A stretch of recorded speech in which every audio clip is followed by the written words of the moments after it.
ચૈતરભાઈ વસાવા જ્યારે પણ મનરેગાની વાત હોય, નલ સે જલની વાત હોય, 73 AA ની વાત હોય, જે આદિવાસીઓના ખોટા જાતિ પ્રમાણપત્ર પર જે વર્ગ 1, વર્ગ 2 અને ગૌણ સેવા પસંદગી મંડળમાં નોકરીઓ કરી રહ્યા છે એની વાત હોય, ચૈતર વસાવા ડંકાની ચોટ પર બોલે છે, કોઈ હવામાં વાત નથી કરતા। આજે આ ગુજરાતની ભારતીય જનતા પાર્ટીએ સ્વીકાર્યું કે આદિવાસીઓના ફળવાયેલા બજેટમાં 50% પણ રકમ વપરાઈ નથી। આજે એમણે સ્વીકાર્યું કે મનરેગામાં રોજગારી એ પૂરી પાડી શકતા નથી। આજે એમણે સ્વીકાર્યું કે આદિવાસી વિસ્તારોમાં શિક્ષકોની ઘટ છે, ઓરડાઓની ઘટ છે। આજે ગૃહમાં એમણે આટલા દિવસમાં એમણે સ્વીકાર્યું કે નર્મદાનું પાણી પ્રોપર નર્મદા જિલ્લામાં નથી આપી શક્યા। એટલે જે આંકડા સહિતની વાત હોય એ સન્માન્ય ગૃહમાં ભારતીય જનતા પાર્ટીની સરકારે પોતે સ્વીકાર્યું છે।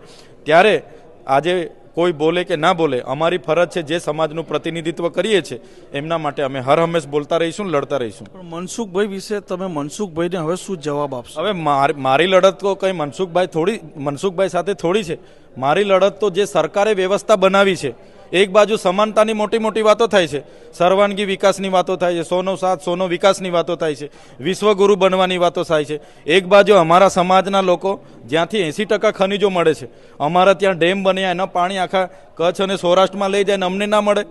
અમારે ત્યાં એટલા બધા ખનીજોની, લિગ્નાઇટોની ખાણો છે, યુરેનિયમની ખાણો છે, રીતિ રોયલ્ટી છે, અમારે ત્યાં બ્લેકસ્ટોન નીકળે, બધા ખનીજો સરકાર મફતના ભાવે લઈ જાય, મોટા મોટા પ્રોજેક્ટોમાં જમીનો લઈ લે।